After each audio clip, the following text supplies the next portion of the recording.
Bonjour à tous et bienvenue sur notre chaîne. Aujourd'hui, nous abordons un sujet controversé et délicat qui continue d'alimenter les débats. Oussama Ben Laden et son rôle dans l'attentat tragique du 11 septembre 2001.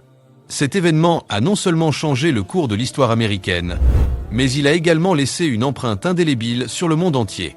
Mais au-delà des faits historiques, une question poignante se pose. Oussama Ben Laden ira-t-il au paradis? Quelles sont les perspectives religieuses qui entourent cette question complexe? De plus, nous allons examiner les récentes accusations portées par Arnab Goswami, qui a affirmé que Dr Zakir Naik soutiendrait Oussama Ben Laden. Dans cette vidéo, nous vous apporterons des éléments de réponse à cette allégation, tout en explorant la position de Dr Zakir Naik sur ce sujet délicat. Restez avec nous alors que nous plongeons dans cette analyse approfondie. Discutons des nuances de l'islam face à des actes violents, et entendons la voix de ceux qui se positionnent sur ces questions essentielles. N'oubliez pas de vous abonner et d'activer les notifications pour ne rien manquer de nos prochaines vidéos. N'hésitez pas à liker la vidéo si elle vous plaît, et si vous êtes nouveau sur la chaîne, n'oubliez pas de vous abonner et d'activer la notification pour ne rater aucune de nos prochaines vidéos. On commence. هو الذي أرسل رسوله بالهدى ودين الحق ليظهره على الدين كله وكفى بالله شهيدا محمد رسول الله والذين معه أشداء على الكفار رحماء بينهم. L'allégation initiale avancée à mon encontre est que je soutiens Oussama Ben Laden, ce qui est complètement inexact.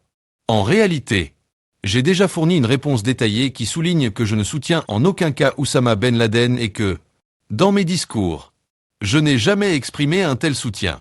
Cela dit, chez Arnab Goswami, un point de vue polémique émerge, affirmant que ceux qui refusent de condamner Oussama Ben Laden comme terroriste ne devraient pas avoir la possibilité de prêcher en Inde. D'après cette logique, il semblerait qu'Arnab Goswami propose un changement à la constitution indienne, suggérant qu'avant qu'une personne puisse être considérée comme indienne ou pour qu'elle prenne la parole en public ou prêche dans ce pays, elle devrait d'abord condamner Oussama Ben Laden.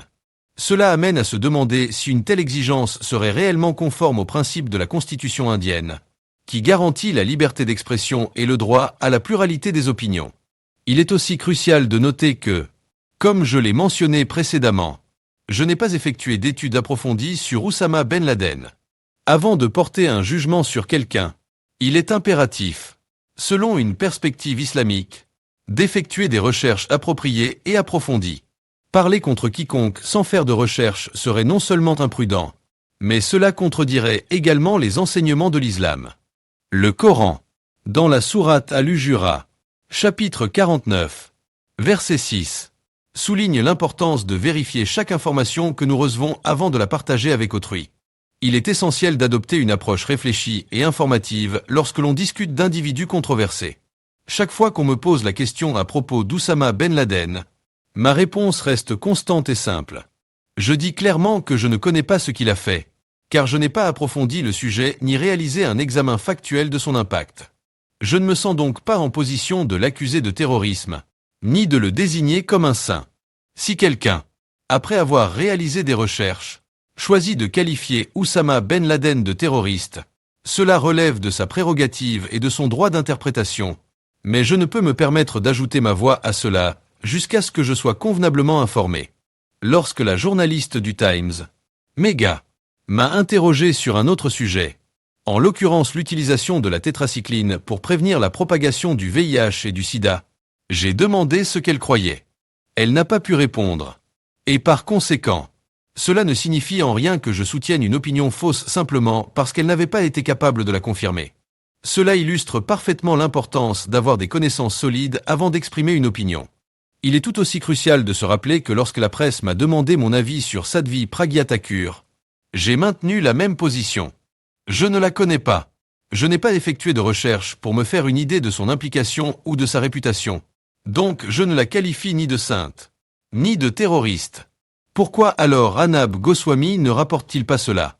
Pourquoi ne mentionne-t-il pas que le docteur Zakir Naik soutient également que l'on doit s'informer avant de porter des jugements sur des personnes, qu'elles soient positives ou négatives? Il semble qu'il pratique une forme de sélection de ses sources.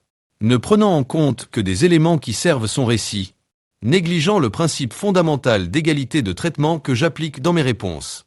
En tant que représentant de l'islam et défenseur de la vérité, je crois fermement que le principe de la justice doit s'appliquer de manière uniforme, sans parti pris ni deux poids, deux mesures. Personne ne peut être condamné ou absous sans une évaluation rigoureuse basée sur des faits. Même lorsque des accusations sont portées, un musulman doit toujours se rappeler de faire preuve de prudence, de discernement et de recherche. Avant de juger un individu, qu'il soit Oussama Ben Laden, Sadvi Pragya Thakur ou tout autre, il est fondamental de s'assurer que notre opinion repose sur une connaissance solide. Cela renforce non seulement notre crédit en tant qu'individu, mais répond aussi aux valeurs éthiques de l'islam qui encouragent l'intégrité et la justice. En conclusion, la responsabilité incombe à chacun de nous d'exercer un jugement éclairé, d'effectuer des recherches et de nous engager dans un dialogue constructif et informé. Au final, cela ne fait qu'enrichir notre compréhension du monde et renforce notre capacité à interagir dans le respect des croyances et opinions des autres. Dans un monde où l'information circule à une vitesse vertigineuse, il est notre devoir, en tant que croyants, de nous consacrer à la vérité et à la justice, défendant non seulement nos droits, mais également ceux de ceux qui n'ont pas la possibilité de se défendre.